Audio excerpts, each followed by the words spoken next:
A full day after the 3-year-old vanished, a search dog detected an unexpected scent. Camping is a cherished activity for bonding and spending quality time. It offers the refreshing tranquility of nature while strengthening family relationships. The warmth of a bonfire adds to the coziness.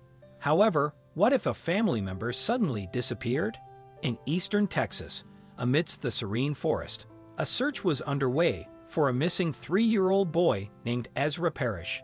Prior to this distressing incident, Ezra's mother, Gloria Cooper, and her husband Jeremy had been enjoying an ordinary evening at a Dave & Buster's restaurant in Houston.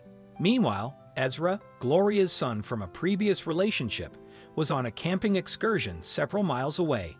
Ezra's biological father had accompanied him and his siblings to the Sam Houston National Forest, a destination situated just an hour's drive north of Houston. This forest was one of the state's 4 national forests, cherished by campers and hikers seeking an escape from the bustling city. The group, led by Ezra's father, chose to go to the Stubblefield Lake area, a remote spot just off Morris Road. Their adventure soon turned into a nightmare when Ezra strolled off from their campsite and ventured into the forest alone. By the afternoon, around 3 p.m., Ezra's family made a heart-wrenching call to the New Waverly Fire Department. They told the authorities that Ezra was missing, and nobody knew where he had gone. Adding to their worries was the forest's temperature, which was around 90 degrees Fahrenheit. The fear for Ezra's safety skyrocketed.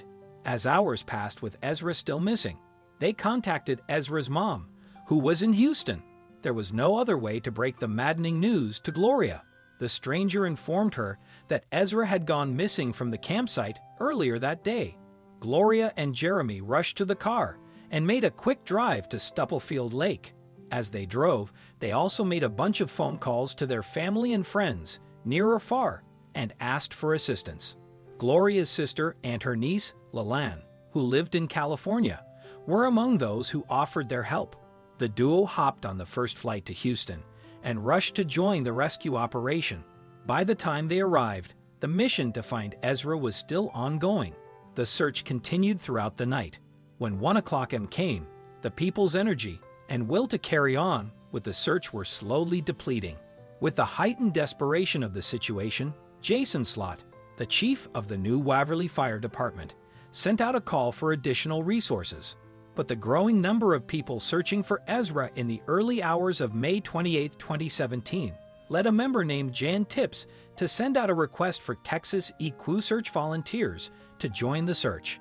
With luck, Texas EquuSearch, a mounted search and recovery team, also known as TXEQ, were immediate to respond. They are often called in to assist authorities in Texas and nationwide with locating missing people. By 4:30 a.m., the group had gathered at the campsite, and together they began searching the forest for clues. The sun rose, but not their hopes in finding Ezra. They were tired, but they didn't stop. The people searching for Ezra grew in numbers. Together with the fire department and TXEQ, many more joined the search operations.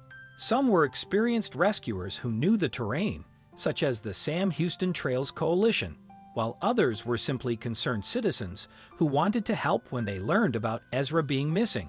They explored an area covering 4 miles for any sign of the missing child. Some used machetes to cut through the undergrowth, while other volunteers drove quad bikes along the trails.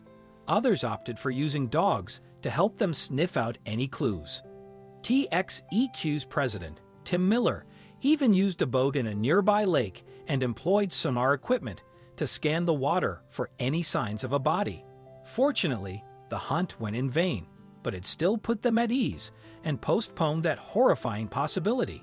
Finally, in an area just a mile from the campsite's origin, a dog alerted the searchers to something nearby. The dog happened to sniff out a scent, capturing the attention of some searchers.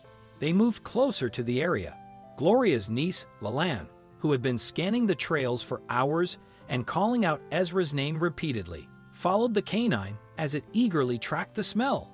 Leland continued to call for Ezra, and her cry was met by the sound that all the searchers had been hoping to hear. Finally, it was Ezra who was calling out to them. The boy was found alive, After hearing his cry, New Waverly firefighters located the child concealed in a dense grassy area. What added to the relief was that he had only sustained minor injuries. Ezra's family gathered around him, and the joyful news quickly spread. The rescuers were jubilant. Later, Steve Beckner of Montgomery Coast Search and Rescue stated, "The best possible outcome has just occurred." Meanwhile, Ezra received medical care at the Children's Hospital in the Woodlands, Texas. He displayed no major injuries or trauma.